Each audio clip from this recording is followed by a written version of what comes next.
Sean todos muy bienvenidos. Soy el Lord Terror y seré su guía en esta maratón de historias que desatarán su miedo más profundo. La Navidad es mágica, pero también oscura. Esta noche descubrirás el lado más escalofriante de esta época, renos que acechan, árboles que susurran secretos prohibidos y trenes que llevan a destinos sin retorno. Cada una de nuestras 12 historias te mantendrá al borde del miedo. ¿Estás listo para enfrentar el terror bajo las luces navideñas? Apaga las luces, respira profundo y acompáñanos en esta maratón.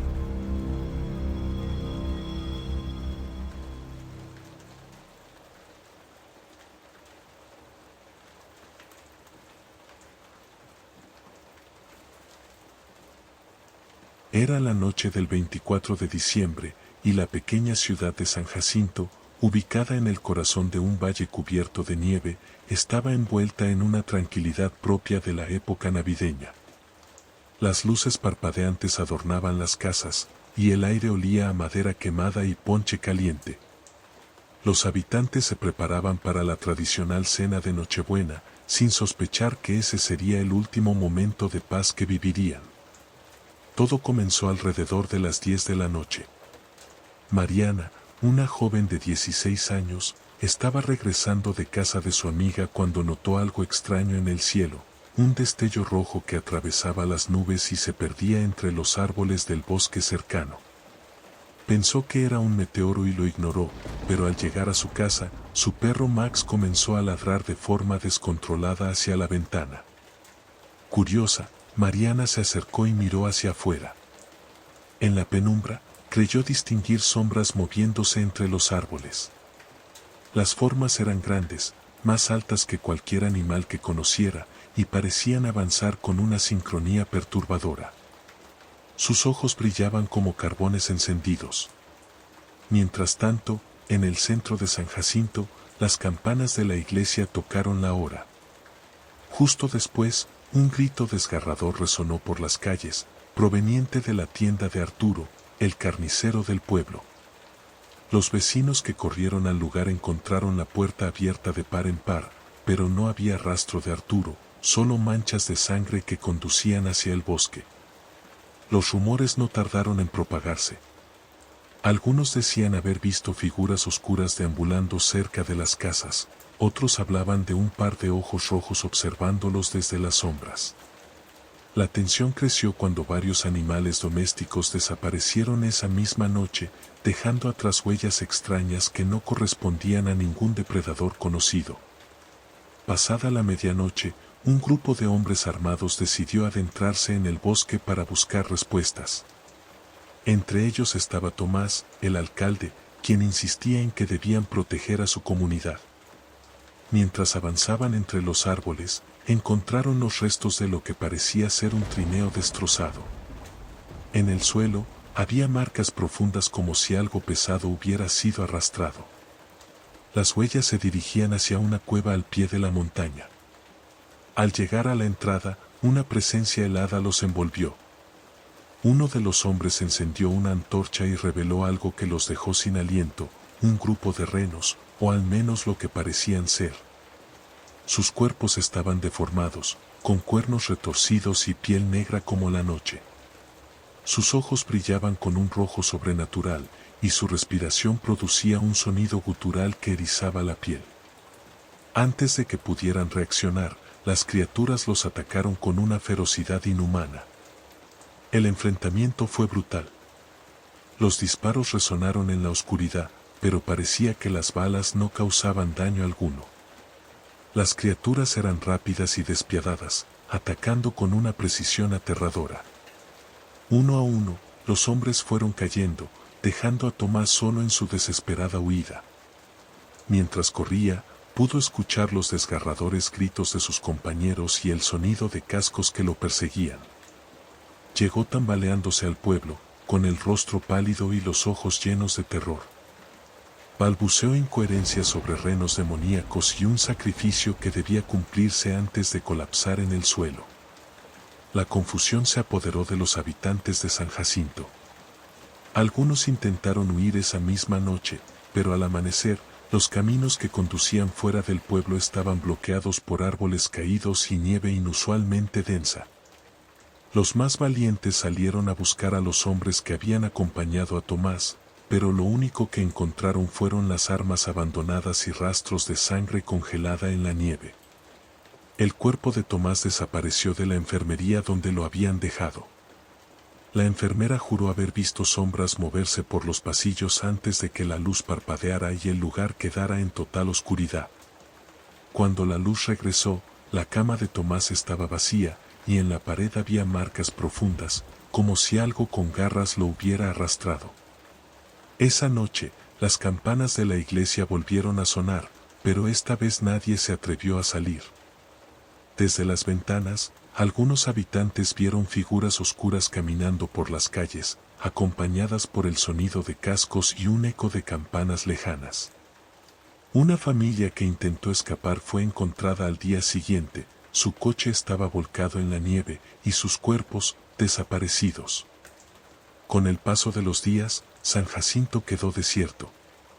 Aquellos que intentaron quedarse desaparecieron sin dejar rastro, y los pocos sobrevivientes juraron haber escuchado campanas y risas siniestras en la distancia, acompañadas por el eco de cascos sobre la nieve. Desde entonces, nadie se atreve a pasar la Nochebuena en San Jacinto. Los pocos que se acercan afirman ver huellas extrañas en la nieve y oír campanas que suenan solas en la oscuridad.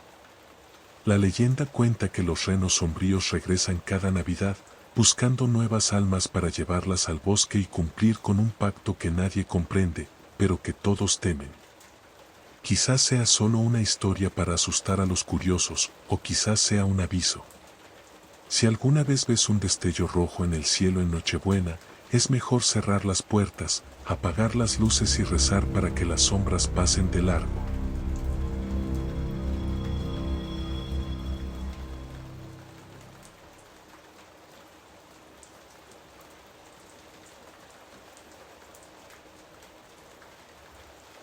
En el pequeño pueblo de Valle Frío, la nieve caía sin descanso en la noche del 23 de diciembre.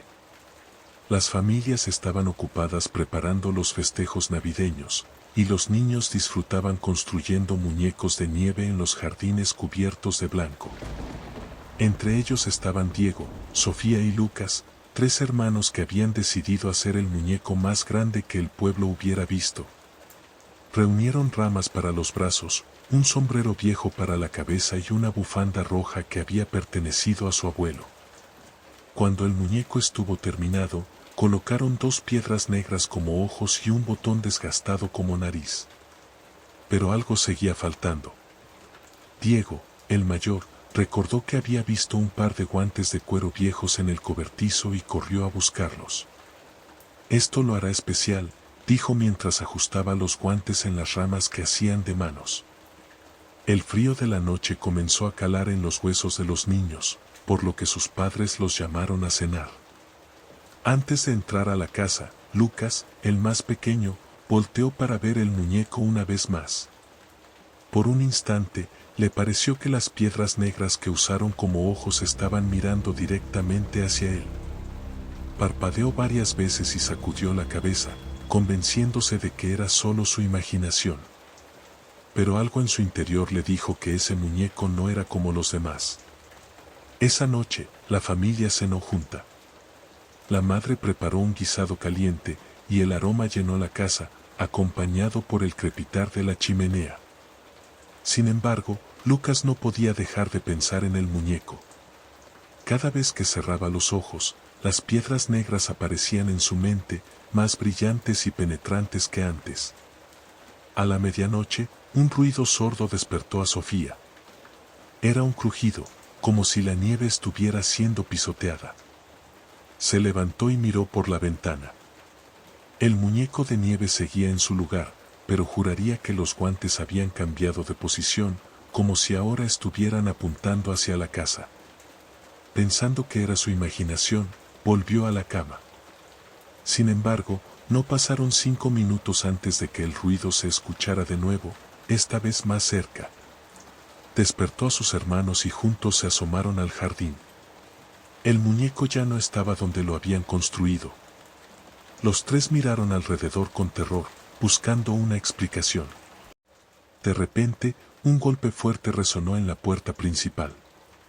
Lucas corrió hacia la ventana de la sala para ver quién estaba allí, pero lo único que pudo distinguir fueron dos ojos negros brillando en la oscuridad. «Es él», gritó, retrocediendo con el rostro pálido.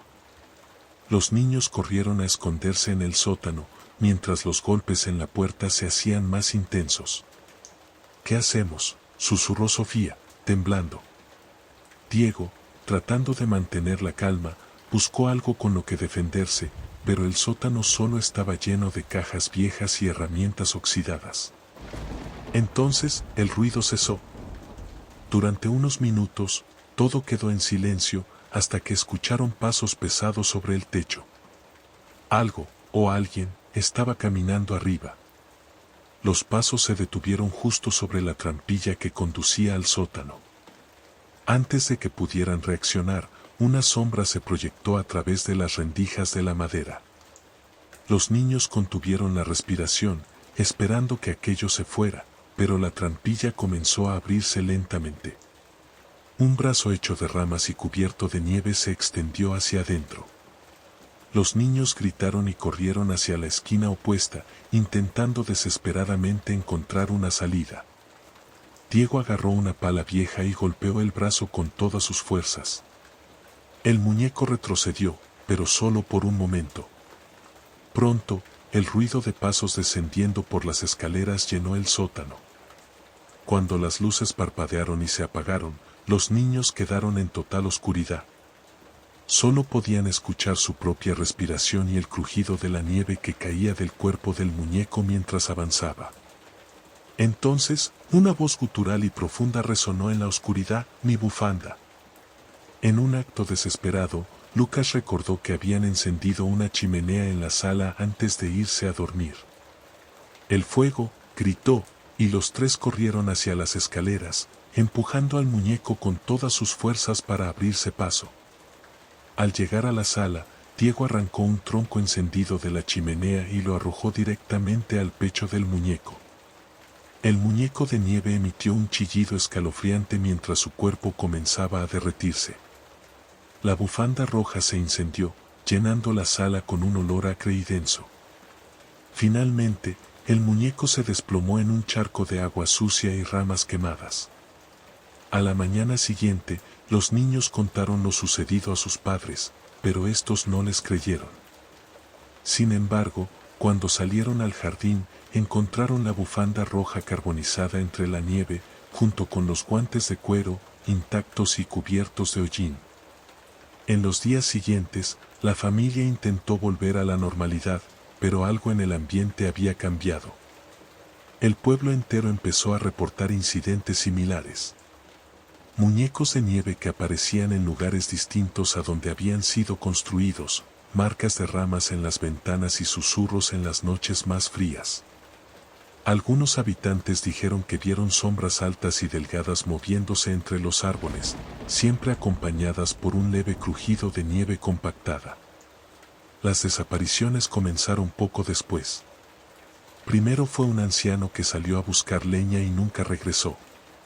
Luego, un niño que estaba jugando solo en el jardín.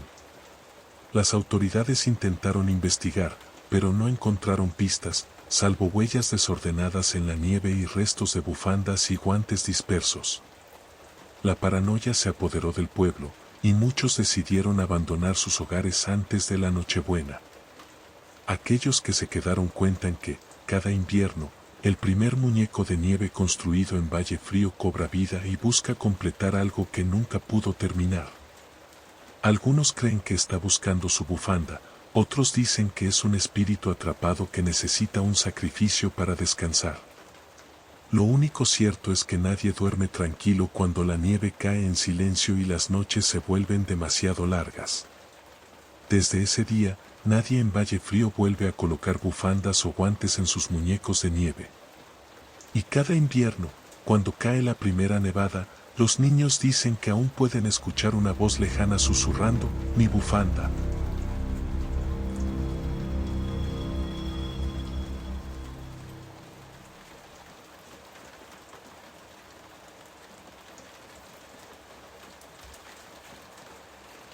En el invierno de 1987, un grupo de 5 amigos universitarios decidió pasar la Navidad en una antigua casa ubicada en lo alto de una colina helada, lejos del bullicio de la ciudad. La casa había pertenecido a la familia de Sofía, una de las chicas del grupo, pero había permanecido abandonada por más de 2 décadas. La idea de pasar unas fiestas alejados de todo y rodeados de nieve les pareció emocionante, aunque nadie sospechaba que esa decisión cambiaría sus vidas para siempre. La casa estaba rodeada de un bosque denso, y el único camino para llegar era una estrecha carretera que serpenteaba cuesta arriba. Cuando el grupo llegó, la casa se erguía majestuosa pero desvencijada, con ventanas rotas y la pintura descascarada. Sofía les contó que su familia había dejado de visitar la casa tras una serie de eventos inexplicables, pero no quiso entrar en detalles. Son solo historias viejas, dijo, intentando restarle importancia. La primera noche transcurrió sin incidentes. Encendieron la chimenea, decoraron un árbol de Navidad que habían traído consigo y bebieron vino mientras compartían anécdotas. Pero a medida que avanzaba la noche, comenzaron a escuchar ruidos extraños. Era un golpeteo constante, como si algo estuviera arañando las paredes exteriores. Marco, el más escéptico del grupo, salió con una linterna para investigar, pero no encontró nada. Sin embargo, cuando regresó, notó que las huellas que había dejado en la nieve habían desaparecido. La mañana siguiente, encontraron marcas extrañas en la nieve alrededor de la casa. Parecían ser huellas humanas, pero estaban torcidas y anormalmente largas, como si alguien con piernas desproporcionadas hubiera estado caminando alrededor. Intentaron reírse del incidente y continuaron con sus actividades, pero el ambiente comenzó a sentirse cada vez más pesado. Al anochecer, las cosas empeoraron. La electricidad falló, dejando a la casa sumida en la oscuridad. Utilizaron velas y linternas para iluminarse, pero la sensación de ser observados no los abandonaba. Sofía confesó que cuando era niña, había escuchado historias sobre la colina. Se decía que la casa había sido construida sobre tierras malditas, y que los antiguos habitantes habían desaparecido misteriosamente. Algunos creían que los bosques estaban habitados por algo más que animales. Mientras hablaban, el golpeteo regresó, esta vez mucho más fuerte. Parecía provenir de todas partes, el techo, las ventanas, las paredes. Marco y Elena decidieron explorar el sótano en busca del generador, mientras los demás permanecían juntos en la sala principal. El sótano era frío y húmedo, con un olor rancio que les revolvió el estómago. Encontraron el generador, pero antes de que pudieran encenderlo, escucharon un susurro que los paralizó: no deberían estar aquí. Arriba, los demás también estaban experimentando algo aterrador. Las velas comenzaron a apagarse una por una, como si un viento invisible las extinguiera. Cuando trataron de encenderlas de nuevo, vieron sombras moviéndose por las paredes, sombras que no correspondían a ninguno de ellos. Ana, la más sensible del grupo, comenzó a llorar y dijo que sentía una presencia muy cercana, como si alguien estuviera respirando junto a ella. Marco y Elena regresaron corriendo del sótano, con los rostros pálidos. Contaron lo que habían escuchado, pero antes de que pudieran tomar una decisión sobre qué hacer, la puerta principal se abrió de golpe, dejando entrar un viento helado que apagó las últimas luces. En la oscuridad, comenzaron a escuchar pasos pesados que se acercaban lentamente. El grupo se apiñó en una esquina, tratando de mantenerse en silencio, pero sabían que lo que fuera que estuviera allí ya los había encontrado. La noche se convirtió en una lucha por sobrevivir. Cada vez que intentaban escapar, algo los bloqueaba. Las ventanas se congelaron desde adentro, y las puertas parecían estar selladas por una fuerza invisible. Finalmente, decidieron dividirse para buscar una salida. Fue un error. Uno por uno, comenzaron a desaparecer. Primero fue Ana, quien gritó desde la cocina, pero cuando llegaron solo encontraron su bufanda tirada en el suelo. luego Marco, cuya linterna fue hallada encendida en el sótano, pero sin rastro de él. Elena y Sofía lograron llegar al ático, donde encontraron un viejo diario que pertenecía a los antiguos propietarios. El diario hablaba de rituales extraños realizados para proteger la casa de las criaturas del bosque, pero advertía que si los rituales no se completaban, la casa reclamaría a quienes se atrevieran a entrar. Finalmente, solo quedaron Elena y Sofía. Decidieron intentar un último escape, pero al abrir la puerta principal, se encontraron cara a cara con algo que no podían describir, una figura alta y retorcida, con extremidades desproporcionadas y ojos que brillaban con un odio ancestral. La puerta se cerró tras ellas, y el pueblo nunca volvió a saber de Nin /inversa U001 de los 5 amigos. La casa en la colina helada sigue en pie, abandonada y cubierta de nieve. Los habitantes del pueblo evitan mirar hacia ella, especialmente en invierno, cuando las noches son más largas. Algunos dicen que aún se pueden ver sombras moviéndose tras las ventanas rotas, y que si te acercas lo suficiente, puedes escuchar el eco de gritos lejanos que nunca se apagan.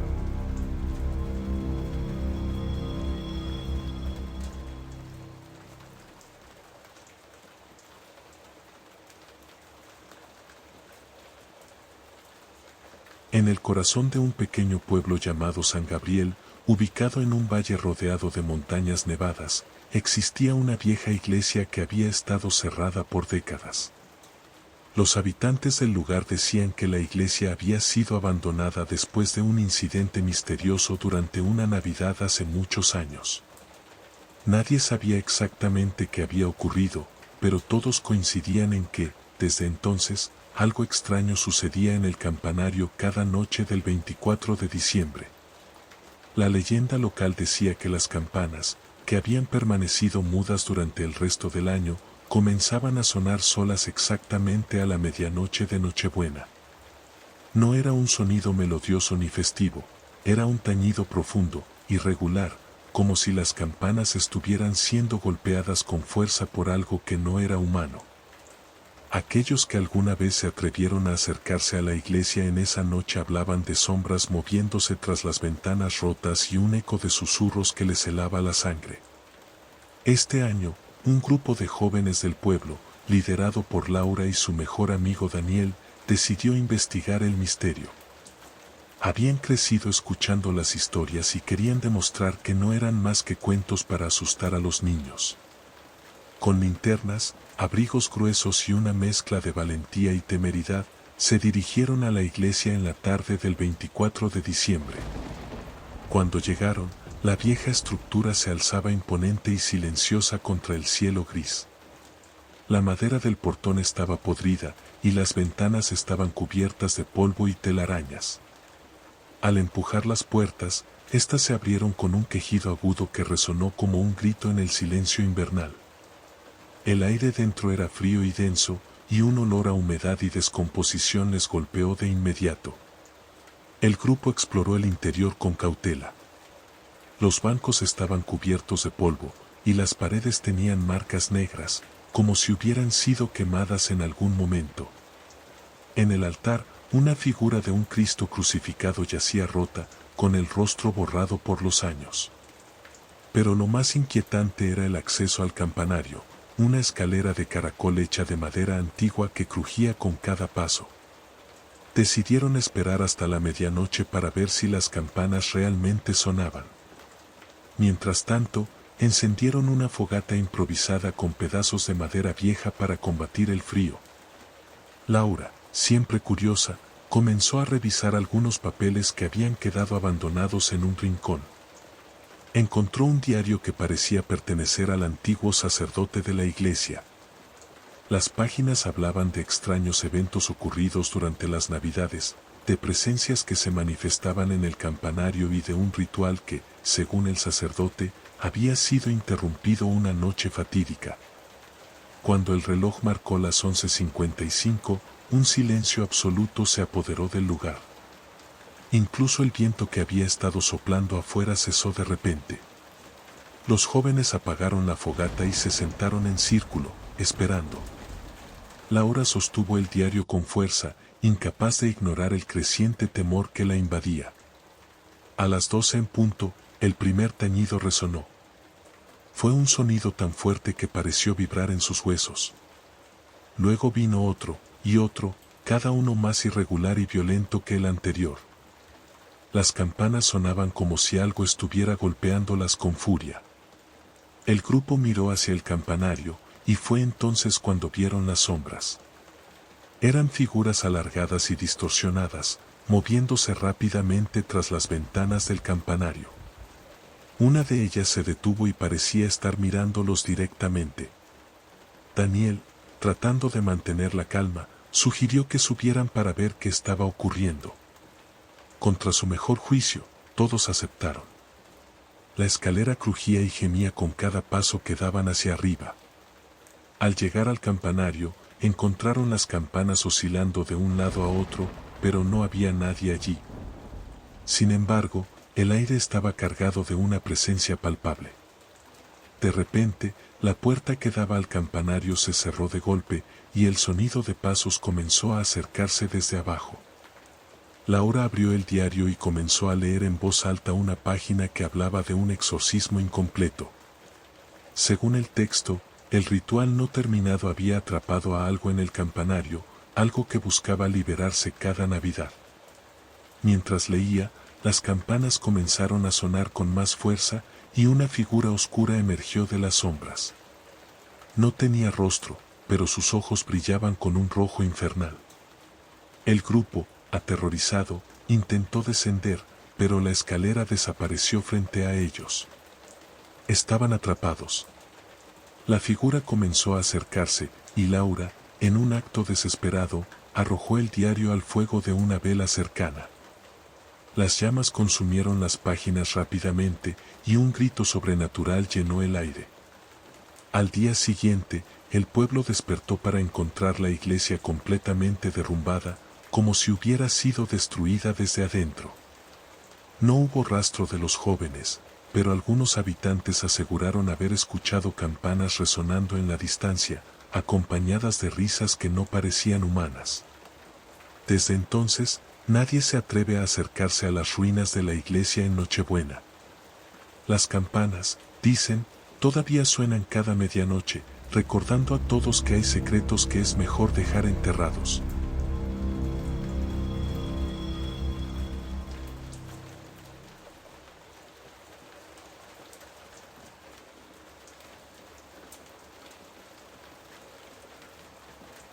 Era la mañana del 24 de diciembre, y la pequeña ciudad de Santa Lucía estaba cubierta por un manto de nieve reluciente.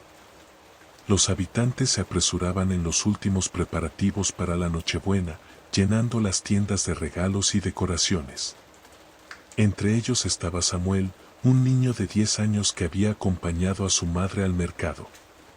Mientras ella compraba, Samuel se entretenía mirando los escaparates, fascinado por las luces y los juguetes.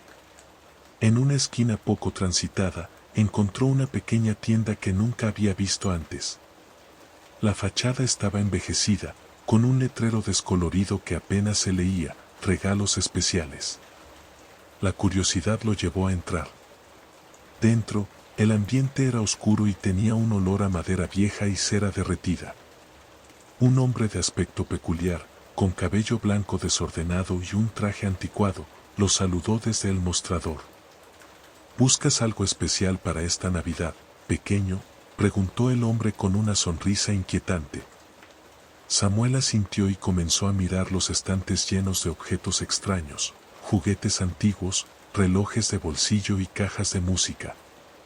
Fue entonces cuando sus ojos se posaron en un pequeño paquete envuelto en papel rojo brillante con un lazo dorado. Dijo, señalando el paquete. El hombre lo miró fijamente durante unos segundos antes de responder, ese regalo es muy especial. Pero recuerda, todo regalo tiene un precio. Sin pensar demasiado, Samuel convenció a su madre de comprar el paquete.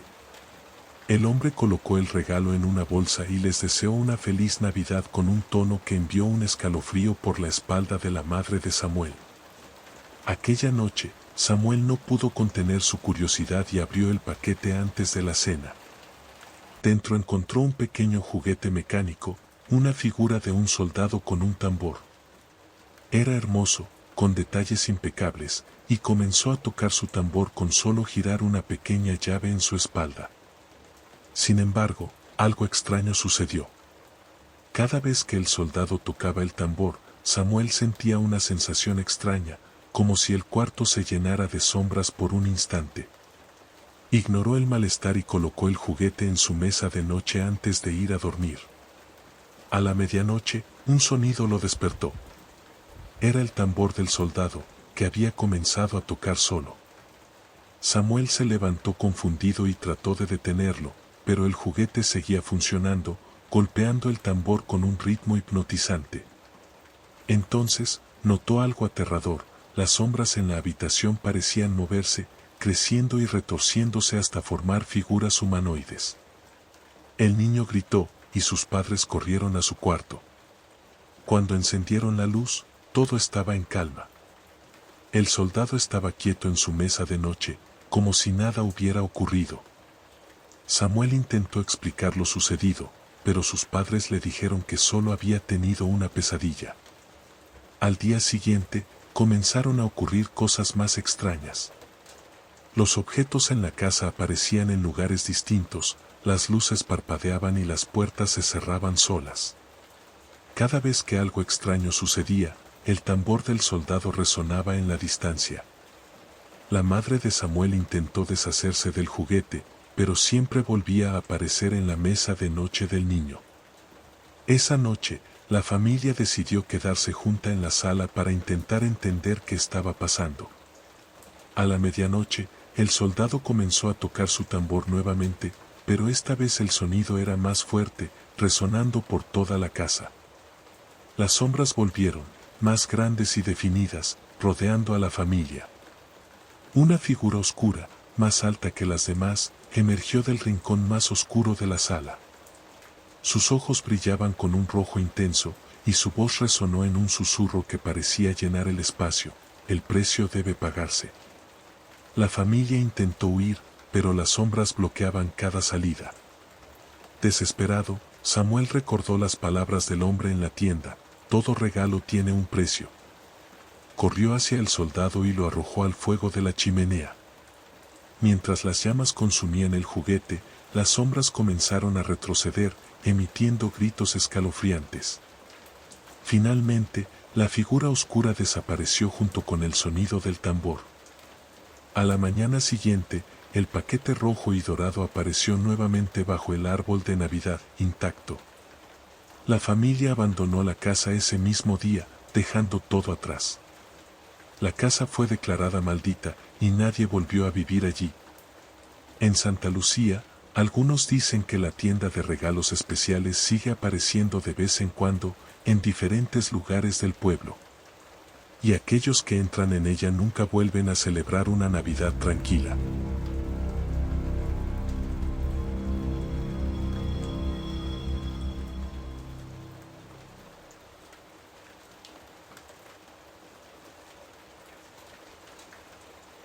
En la pequeña ciudad de Villanieve, la Navidad era una celebración esperada por todos. Las calles se llenaban de luces brillantes, las casas competían por tener las decoraciones más elaboradas, y el ambiente estaba impregnado de un espíritu festivo. Pero ese año, algo diferente estaba ocurriendo. Las luces, que solían traer alegría y calor a la ciudad, comenzaron a comportarse de manera extraña. Todo comenzó una semana antes de Nochebuena, cuando María, una joven madre, notó que las luces de su árbol de Navidad parpadeaban incluso cuando no estaban conectadas. Pensó que era un fallo en el cableado y decidió cambiar las luces al día siguiente. Sin embargo, esa noche, mientras intentaba dormir, escuchó un suave zumbido proveniente de la sala. Al bajar, encontró las luces encendidas, parpadeando en un patrón que casi parecía tener un significado. A medida que se acercaba al árbol, las luces parpadearon rápidamente y luego se apagaron. Al día siguiente, compartió la historia con su vecina Claudia, quien reveló que algo similar había ocurrido en su casa. Las luces del exterior habían comenzado a parpadear en medio de la noche, formando lo que ella describió como figuras en la oscuridad. Al principio, pensaron que era una coincidencia, pero cuando otros vecinos comenzaron a reportar lo mismo, la preocupación se extendió por todo Villanieve. Los patrones de parpadeo parecían seguir un código. Algunos vecinos intentaron descifrarlo, pero cuanto más observaban, más extraño se volvía. Un profesor de matemáticas, intrigado por los eventos, grabó las luces parpadeantes y las analizó. Descubrió que las secuencias coincidían con un viejo lenguaje Morse. El mensaje era inquietante: no estás solo. Mientras el miedo comenzaba a crecer, las luces de toda la ciudad comenzaron a parpadear al unísono. Primero fueron los árboles de Navidad, luego las luces de las calles y finalmente las de las casas. La sensación de que algo estaba observando a los habitantes de Villanieve era imposible de ignorar. Los más valientes decidieron investigar. María, Claudia y el profesor de matemáticas, junto con otros 3 vecinos, se reunieron en la iglesia del pueblo, el único lugar donde las luces no habían mostrado actividad anormal. Llevaban linternas, grabadoras y una mezcla de valentía y temor. Decidieron seguir el rastro de las luces hacia las afueras de la ciudad, donde se encontraba un viejo bosque. A medida que se adentraban en el bosque, las luces comenzaron a parpadear en sus linternas, a pesar de que habían revisado las baterías antes de salir. Una extraña neblina comenzó a rodearlos, y el aire se volvió más frío. Fue entonces cuando escucharon un sonido, un murmullo bajo que provenía de todas partes y ninguna a la vez. Llegaron a un claro donde encontraron un antiguo poste de electricidad cubierto de óxido y lianas. En su base, había un panel de control que claramente había estado en desuso por décadas, pero que ahora brillaba con una luz roja intermitente. El profesor intentó examinarlo, pero cuando tocó el panel, una descarga lo lanzó hacia atrás. Las luces comenzaron a parpadear frenéticamente, y el murmullo se convirtió en una cacofonía de voces ininteligibles. Entonces, algo emergió de la neblina, figuras humanoides formadas completamente de luz. Eran altas, delgadas y tenían un brillo cegador. A pesar de su apariencia luminosa, emanaban una sensación de frialdad y amenaza. Las figuras se movían lentamente hacia el grupo, y cada paso que daban hacía que las luces de las linternas fallaran.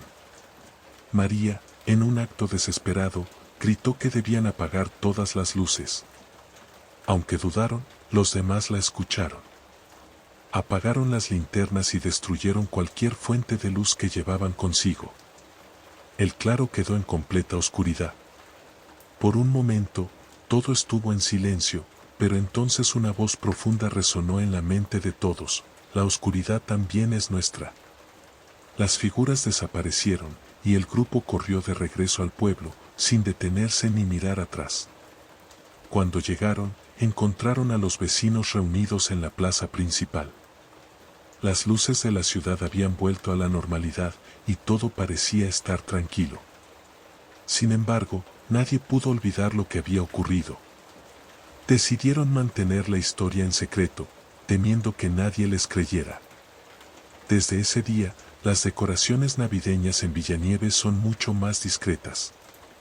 Las luces parpadeantes fueron reemplazadas por velas, y los habitantes evitan hablar sobre esa Navidad. Pero cada diciembre, algunos dicen que las luces vuelven a parpadear en los rincones oscuros de la ciudad, como un recordatorio de que la luz, al igual que la oscuridad, tiene secretos que es mejor no desentrañar.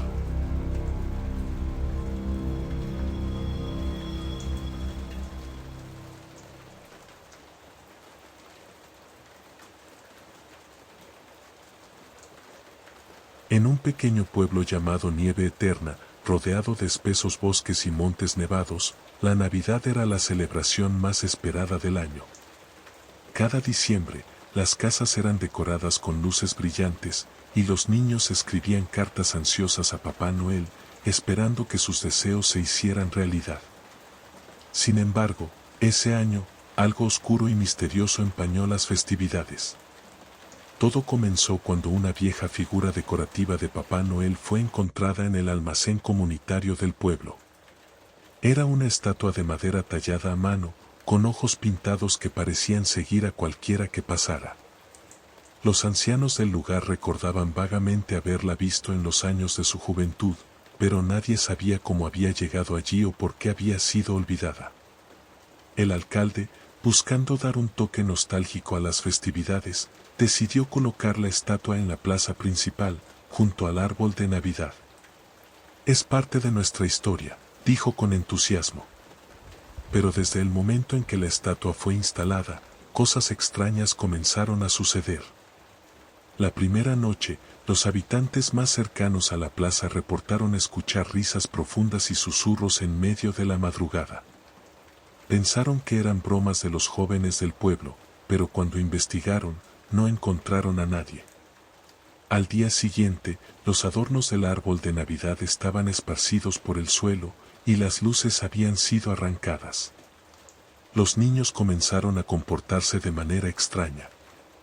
Algunos decían que habían visto a un hombre grande, vestido de rojo, caminando por las calles en la noche. Otros afirmaban que la estatua de Papá Noel movía la cabeza cuando nadie estaba mirando. Uno de ellos, un niño llamado Lucas, juró que el Papá Noel de madera le había hablado, pidiéndole que se portara bien o enfrentaría consecuencias. La tensión creció cuando varias personas desaparecieron misteriosamente. El primero fue José, el vigilante nocturno de la plaza, cuyo sombrero fue encontrado junto a la estatua. Luego fue Clara, una joven madre que había salido a buscar leña y nunca regresó. La búsqueda de los desaparecidos no arrojó resultados, pero algo inquietante comenzó a hacerse evidente. Cada vez que alguien desaparecía, la estatua de Papá Noel parecía más detallada, como si algo o alguien estuviera completándola. En un intento de calmar los ánimos, el alcalde organizó una reunión en la iglesia del pueblo. Durante la reunión, una anciana llamada Doña Matilde, conocida por sus historias y supersticiones, contó una vieja leyenda que había escuchado de su abuela. Según ella, la estatua había sido tallada hace más de un siglo por un hombre obsesionado con la Navidad. Este hombre, conocido como Salvador, había perdido a su familia en un trágico incendio durante una Nochebuena. En su dolor, hizo un pacto con fuerzas oscuras para traerlos de vuelta. Sin embargo, el pacto exigió un sacrificio. Cada Navidad, Salvador debía capturar almas para alimentar a los espíritus del invierno que habitaban la estatua. Es por eso que fue escondida, dijo Doña Matilde. Pero nunca debimos traerla de vuelta. La explicación fue recibida con escepticismo, pero la sensación de miedo era innegable. Algunos sugirieron destruir la estatua, pero otros temían que eso pudiera empeorar las cosas. Esa noche, un grupo de jóvenes, liderado por Lucas, decidieron enfrentarse a la estatua. Armados con herramientas y linternas, se dirigieron a la plaza desierta. La luna llena iluminaba el lugar, y la estatua de Papá Noel se alzaba inmóvil, pero con una presencia que helaba la sangre. Cuando se acercaron, las luces de la plaza comenzaron a parpadear, y un frío sobrenatural los envolvió. Lucas, armado con un hacha, golpeó la base de la estatua, pero en lugar de romperse, un grito desgarrador resonó en el aire. La estatua comenzó a moverse, girando lentamente la cabeza hacia ellos. Sus ojos, antes pintados, ahora brillaban con una luz roja intensa. De las sombras, figuras humanoides comenzaron a emerger. Eran los desaparecidos, pero sus cuerpos estaban deformados y sus rostros mostraban una expresión de agonía. Los jóvenes intentaron huir, pero las figuras los rodearon, empujándolos hacia la estatua.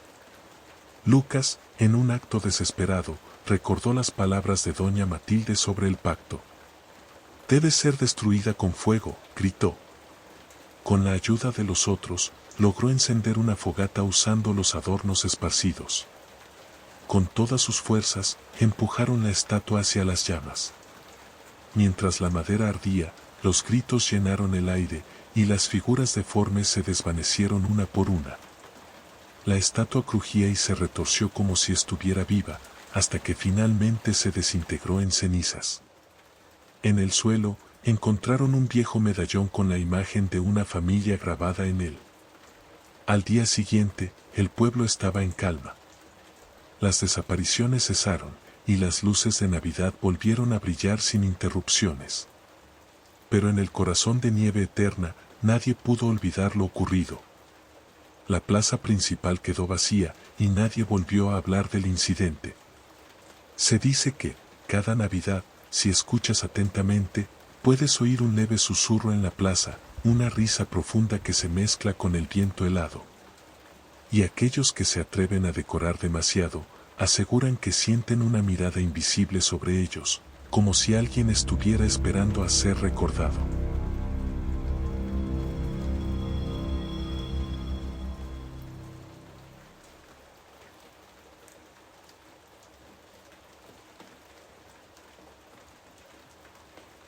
En el invierno más crudo que Villa Hélada había experimentado en décadas, una tormenta de nieve cubrió el pueblo con una capa blanca tan espesa que las calles quedaron intransitables. Era el 23 de diciembre, y los habitantes se preparaban para una Navidad tranquila en casa, mientras el viento ululaba como un lamento eterno entre las montañas. Sin embargo, esa tormenta trajo algo más que frío y nieve, trajo algo que nadie podría explicar o escapar. La familia Ramírez, compuesta por Carlos, su esposa Mariana y su hija Sofía de 10 años, vivía en una cabaña aislada a las afueras del pueblo. La nieve había caído tan rápido y con tanta fuerza que no lograron llegar al mercado para abastecerse antes de la tormenta.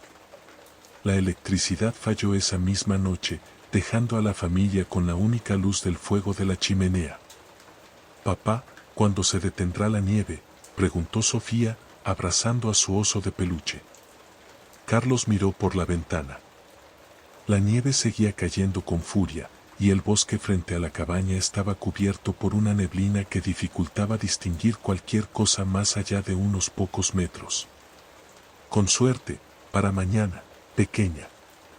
Mientras tanto, estaremos aquí juntos, calentitos», respondió con una sonrisa que no reflejaba la ansiedad que sentía. Esa noche, mientras la familia intentaba dormir, un sonido extraño los despertó. Era un golpe sordo, como si algo o alguien caminara sobre el techo de la cabaña. Carlos se levantó con cuidado y encendió una linterna. «Debe ser la nieve acumulándose», dijo, aunque no estaba convencido. Salió al porche para inspeccionar, pero la visibilidad era casi nula. El viento cortaba como cuchillas, y el frío le calaba hasta los huesos. No vio nada, pero el sonido continuaba, moviéndose ahora hacia un costado de la cabaña. De repente, una figura se movió entre los árboles. Carlos apuntó la linterna, pero lo único que alcanzó a ver fue una sombra que desapareció entre la neblina. Regresó apresurado al interior, cerrando la puerta con llave. «¿Qué era?», preguntó Mariana, preocupada. «No lo sé. Tal vez un animal», respondió, aunque sabía que no era verdad. A la mañana siguiente, encontraron extrañas huellas alrededor de la cabaña. No parecían de ningún animal conocido. Eran demasiado grandes y profundas, con marcas que sugerían garras largas y afiladas. Sofía, curiosa, quiso seguirlas, pero Carlos la detuvo. «No. Nos quedamos dentro. Es demasiado peligroso», dijo con firmeza. Mientras el día avanzaba, la tormenta se intensificó. La nieve comenzó a bloquear las ventanas, y la cabaña se sumió en una penumbra inquietante. Entonces, escucharon un rasguño en la puerta principal. Mariana y Sofía se miraron con terror, mientras Carlos tomaba un hacha que tenía guardada junto a la chimenea. «¿Quién está ahí?», gritó. No hubo respuesta, solo el persistente sonido de las garras arañando la madera. Decidió abrir la puerta lentamente, listo para enfrentarse a lo que fuera. Pero no había nadie. solo la nieve cayendo en silencio y las huellas, que ahora parecían dirigirse hacia el bosque. «Papá, alguien está en el techo», dijo Sofía con voz temblorosa. Carlos miró hacia arriba justo a tiempo para ver una sombra enorme moviéndose rápidamente hacia el borde del techo y desaparecer. Esa noche, los sonidos regresaron, más intensos. Golpes en las paredes, rasguños en las ventanas y un murmullo bajo que parecía venir de todas partes. Sofía comenzó a llorar, y Mariana intentaba calmarla mientras Carlos mantenía el hacha en la mano, vigilando cada rincón. De repente, las ventanas se rompieron al unísono, y el viento helado invadió la cabaña, apagando el fuego de la chimenea. En medio del caos, una figura se hizo visible en la puerta rota. Era alta, con extremidades largas y desproporcionadas. Sus ojos brillaban con un rojo intenso, y su aliento formaba nubes gélidas que se mezclaban con la nieve. La criatura avanzó lentamente, llenando la habitación con una presencia opresiva. Carlos intentó atacarla con el hacha, pero la criatura lo esquivó con una velocidad inhumana. Con un movimiento rápido, derribó a Carlos, quien golpeó su cabeza contra la pared y perdió el conocimiento. Mariana, desesperada, tomó a Sofía de la mano y corrió hacia el sótano. Cerró la puerta tras ellas, mientras la criatura golpeaba con fuerza desde el otro lado. Sofía abrazaba a su madre, temblando, mientras el sonido de los golpes se hacía más fuerte. «Tenemos que salir de aquí», susurró Mariana. Pero el sótano no tenía salida. Solo podían esperar. De repente, el silencio regresó. Los golpes cesaron, y todo quedó en calma. Mariana esperó unos minutos antes de abrir la puerta lentamente. La criatura había desaparecido, pero la cabaña estaba destruida. Carlos yacía inconsciente en el suelo, pero vivo. La familia no esperó para averiguar si la criatura regresaría. Con gran esfuerzo, lograron sacar a Carlos y caminaron a través de la nieve hasta el pueblo, donde contaron su historia. Nadie les creyó del todo, pero algunos mencionaron que habían escuchado historias similares en inviernos pasados. Desde entonces, Villa Hélada quedó marcada por la nevasca mortal. Los habitantes aseguran que, durante las tormentas más intensas, es mejor no mirar por las ventanas ni abrir las puertas, sin importar lo que se escucha afuera. Porque hay algo en la nieve, algo que no pertenece a este mundo, esperando pacientemente a que alguien lo invite a entrar.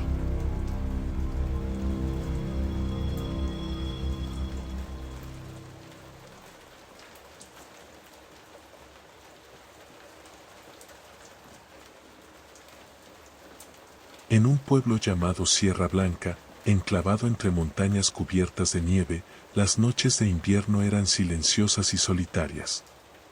Los habitantes se reunían temprano en sus hogares para escapar del frío y disfrutar de las festividades navideñas. Pero en la Navidad de 1984, un suceso aterrador marcó la memoria de todos para siempre. Todo comenzó cuando una extraña melodía empezó a resonar por las calles del pueblo. No provenía de ningún lugar en particular, era como si el viento helado la trajera consigo. La melodía era hipnotizante, con un tono melancólico que atraía a cualquiera que la escuchara. Al principio, los habitantes pensaron que se trataba de una celebración navideña organizada por algún vecino. Pero pronto se dieron cuenta de que nadie sabía su origen. La primera noche, varias personas reportaron haber escuchado la canción mientras caminaban a casa. Algunos dijeron que sintieron un escalofrío inexplicable, mientras que otros afirmaron haber visto sombras moviéndose entre los árboles al ritmo de la música. Pero lo que más inquietó a los habitantes fue que, al día siguiente, una familia entera había desaparecido sin dejar rastro. La casa de los Martínez, ubicada en las afueras del pueblo, estaba completamente vacía. La mesa estaba servida para la cena de Navidad y el fuego seguía encendido en la chimenea. Pero no había ni una señal de sus ocupantes. En el suelo, junto a la puerta principal, encontraron un pequeño gramófono antiguo, que nadie reconocía como propiedad de la familia. Al acercarse, el gramófono comenzó a tocar la misma melodía inquietante que habían escuchado la noche anterior. El alcalde del pueblo intentó calmar los ánimos, diciendo que la desaparición de los Martínez probablemente tenía una explicación racional. Sin embargo, esa misma noche, la melodía volvió a resonar por las calles. Esta vez era más fuerte y clara. Los perros ladraban sin control, y las luces parpadeaban en sincronía con la música. Algunos vecinos intentaron ignorarla, mientras que otros se asomaban por las ventanas, hipnotizados por su extraño encanto. Una joven llamada Elena, conocida por su curiosidad, decidió seguir el sonido para descubrir su origen. Armada con una linterna y un abrigo grueso, se adentró en el bosque que rodeaba el pueblo. Cuanto más avanzaba, más clara se volvía la música. Las sombras de los árboles parecían bailar al compás de la melodía, y el frío se volvía más intenso. Elena llegó a un claro donde encontró una figura solitaria, un hombre alto, vestido con un traje negro, tocando un violín. Su rostro estaba oculto por una máscara blanca, y sus movimientos eran gráciles pero inquietantes. A su alrededor había figuras humanoides formadas de sombra, que se movían como si estuvieran atrapadas en una danza macabra. Elena sintió un impulso irresistible de acercarse, como si la música la llamara. Cuando estuvo lo suficientemente cerca, el hombre dejó de tocar y la miró fijamente. Sin pronunciar una palabra, extendió el violín hacia ella. Elena, sin poder controlar sus acciones, lo tomó y comenzó a tocar. La música que salió del instrumento no era como nada que hubiera escuchado antes. Era hermosa y aterradora al mismo tiempo, como si contara una historia de amor y tragedia. Las figuras de sombra comenzaron a rodearla, acercándose más y más, hasta que todo se volvió oscuridad. A la mañana siguiente, los vecinos encontraron el gramófono en el centro del pueblo, tocando la melodía una y otra vez. Elena había desaparecido, y los árboles del bosque estaban cubiertos de marcas extrañas, como si cientos de manos los hubieran arañado. El alcalde declaró un toque de queda, pero la música no dejaba de sonar cada noche. Un grupo de vecinos, desesperados por recuperar la paz, decidió destruir el gramófono. Lo llevaron a la iglesia y lo colocaron sobre un altar improvisado. Uno de ellos, un herrero llamado Marcos, levantó un mazo para romperlo, pero justo antes de que pudiera hacerlo, la música se detuvo abruptamente. Un grito desgarrador resonó en el aire, y el gramófono explotó en pedazos, liberando una nube de sombra que se dispersó por el pueblo. Desde ese día, la melodía nunca volvió a sonar, pero los habitantes de Sierra Blanca nunca olvidaron lo que había ocurrido. Algunos dicen que, en las noches más frías de diciembre, si escuchas con atención, puedes oír un eco lejano de la canción, como un recordatorio de que hay música que es mejor no tocar, y melodías que es mejor no seguir.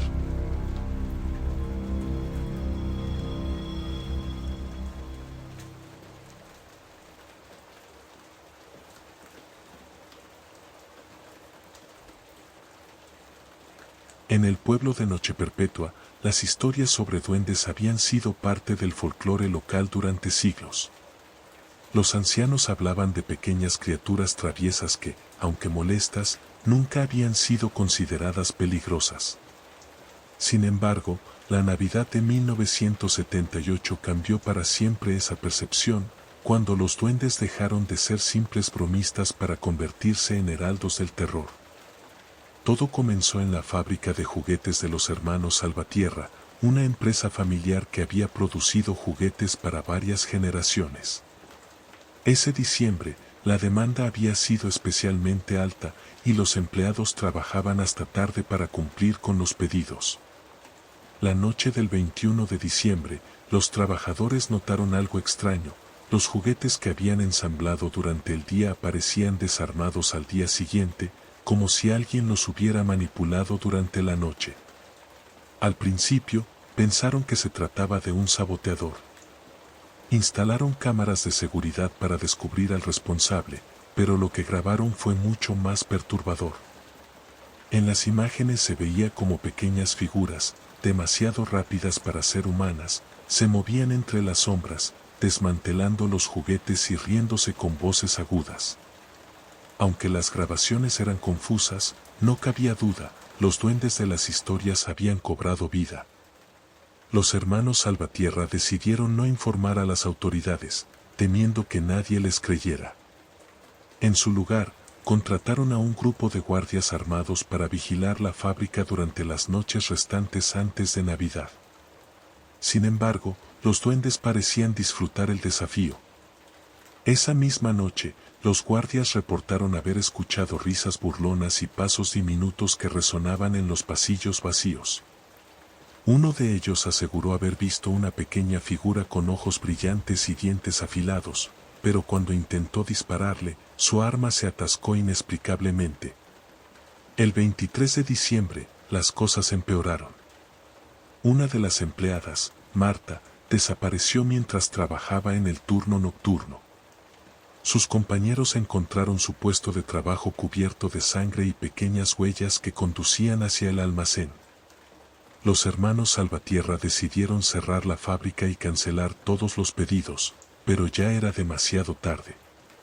Esa noche, los duendes se dejaron ver en el pueblo. Las familias reportaron escuchar risas extrañas y pasos en los techos de sus casas. Algunos dijeron que sus decoraciones navideñas habían sido destrozadas, mientras que otros encontraron pequeños juguetes rotos frente a sus puertas, como una macabra burla. Pero lo peor estaba por venir. La familia García, conocida por tener la casa más decorada del pueblo, fue atacada poco antes de la medianoche. Los vecinos escucharon sus gritos, pero nadie se atrevió a salir. A la mañana siguiente, la casa estaba vacía y las luces navideñas habían sido arrancadas. En el jardín encontraron pequeños gorros rojos y verdes, manchados de sangre. El pánico se apoderó del pueblo. Muchos decidieron abandonar sus hogares y refugiarse en la iglesia, creyendo que allí estarían a salvo. Sin embargo, esa noche, los duendes demostraron que no había lugar seguro.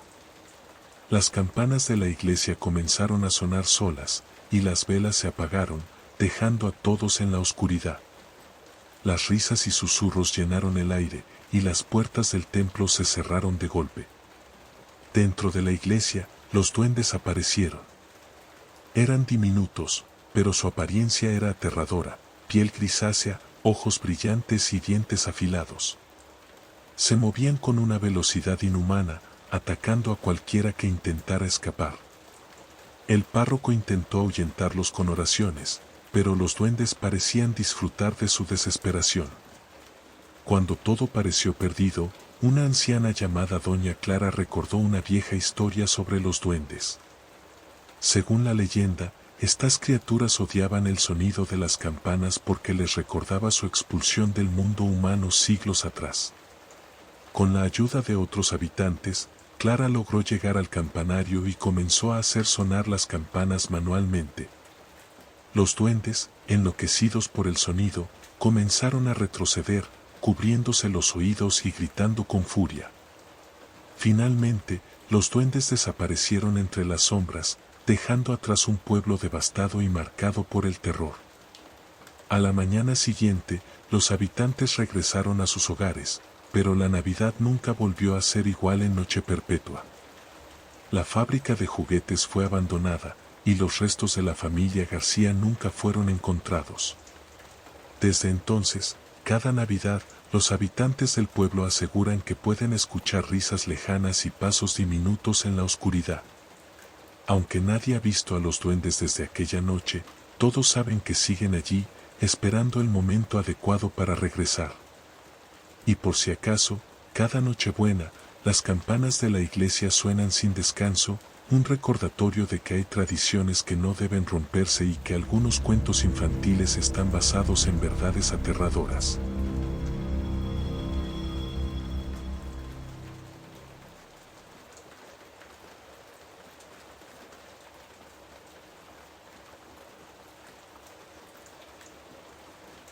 En el invierno de 1965, en el remoto pueblo de Bosquefrío, la Navidad era celebrada con tradiciones ancestrales. Cada familia decoraba su hogar con adornos hechos a mano y compartía historias junto a la chimenea.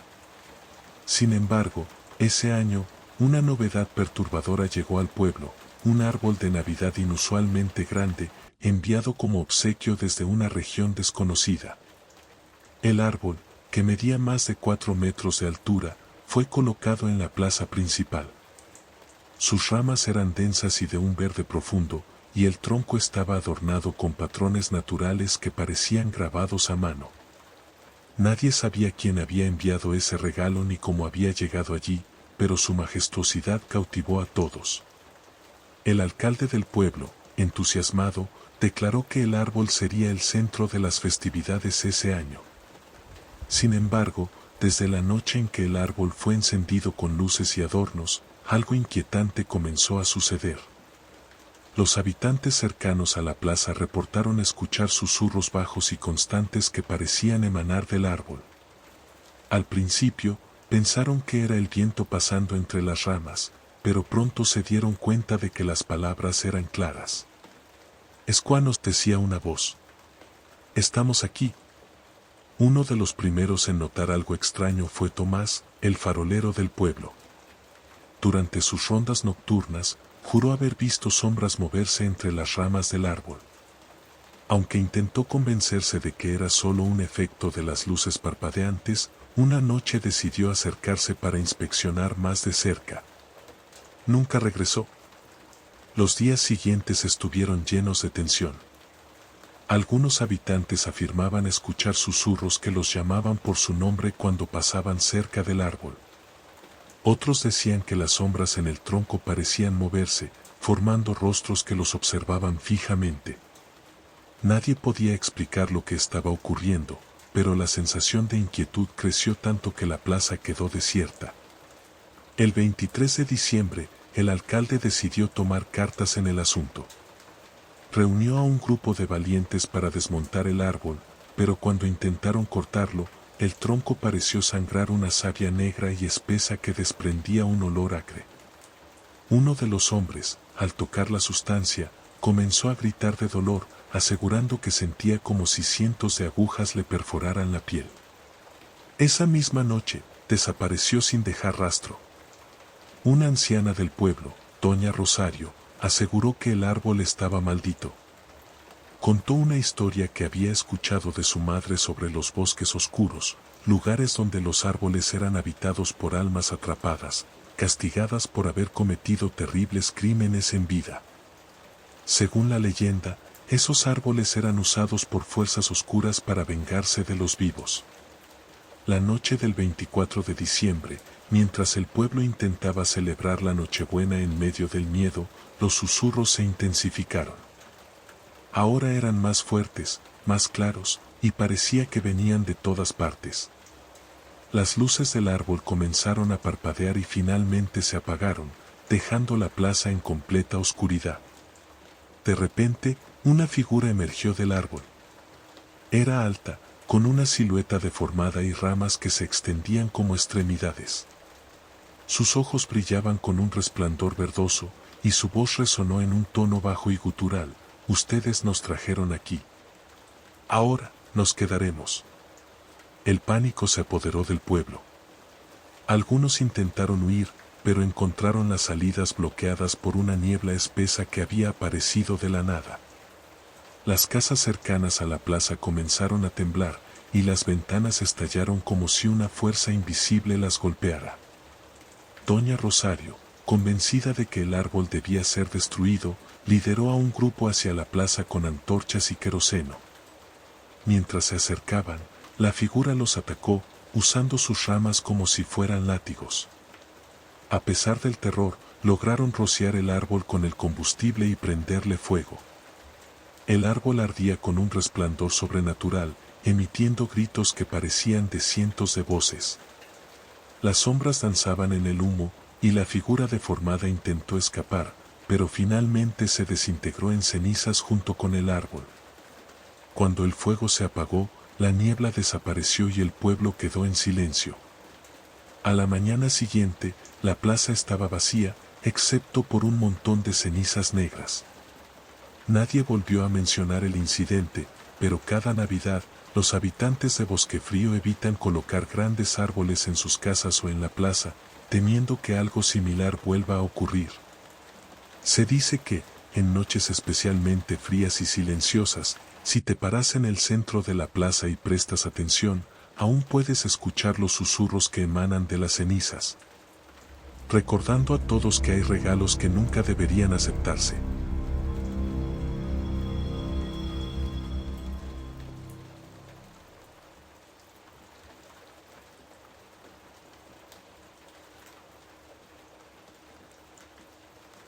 En la región montañosa de Valle Invernal, existía una antigua vía de tren que había quedado abandonada por décadas.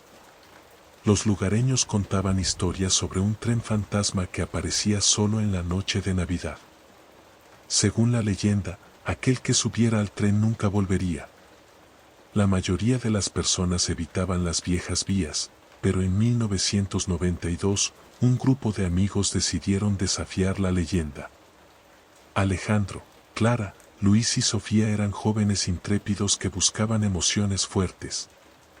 Habían escuchado la historia desde niños y querían comprobar si era verdad.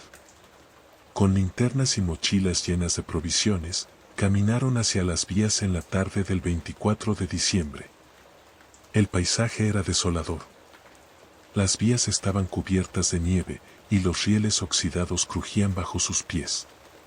Al caer la noche, el aire se volvió más frío y una niebla espesa comenzó a cubrir el lugar. Mientras esperaban junto a un antiguo puesto de señales, comenzaron a escuchar un leve silbido a lo lejos. ¿Escucharon eso?, preguntó Sofía, con los ojos muy abiertos. Debe ser el viento, respondió Luis, tratando de sonar valiente, aunque su voz temblaba. Pero el sonido se hizo más fuerte. Era un silbido prolongado, acompañado por el ruido rítmico de ruedas sobre los rieles. De la niebla emergió un tren negro y reluciente, con faroles antiguos que proyectaban una luz espectral. El expreso se detuvo frente a ellos con un chirrido aterrador, y las puertas de los vagones se abrieron lentamente. Los amigos se miraron entre sí, indecisos. Finalmente, Alejandro, el más atrevido, dio el primer paso y subió al tren.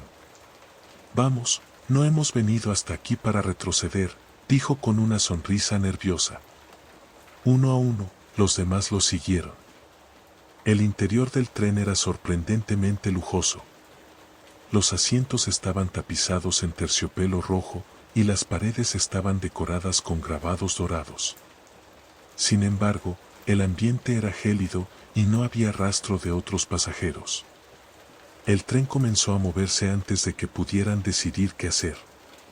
Las ventanas mostraban un paisaje borroso, como si estuvieran viajando a una velocidad imposible.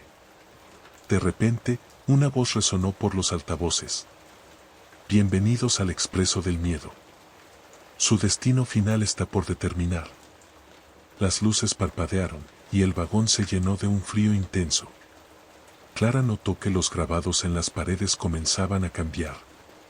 Lo que antes eran patrones decorativos ahora parecían rostros contorsionados en expresiones de dolor.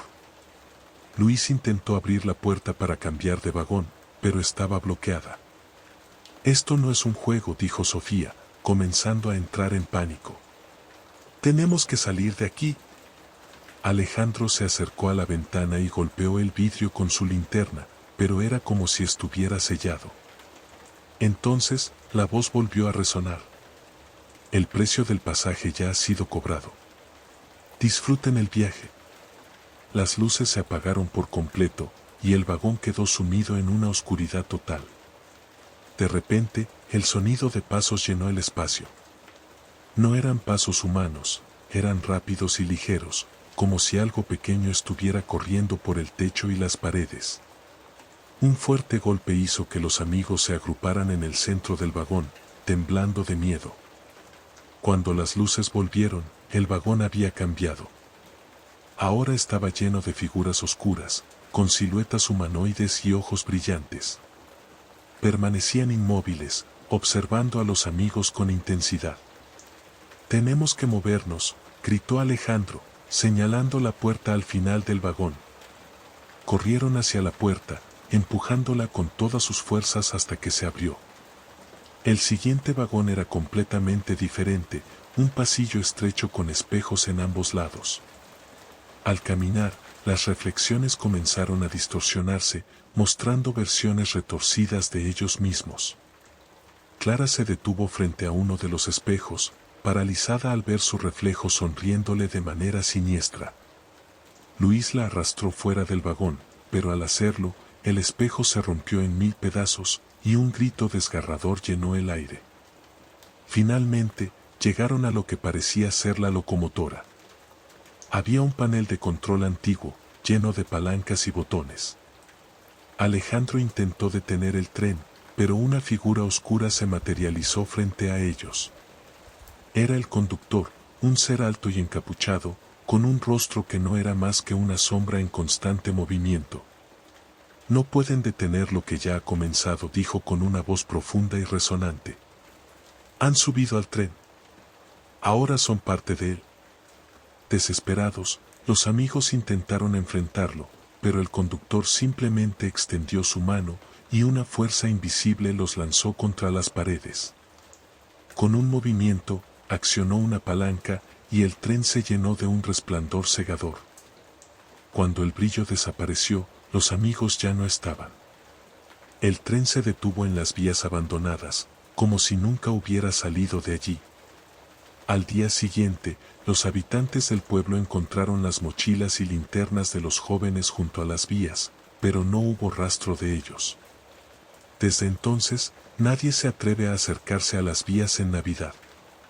Los pocos que han visto el tren aseguran que, si escuchas su silbido, es mejor correr en la dirección opuesta. Porque una vez que subes al expreso del miedo, no hay regreso.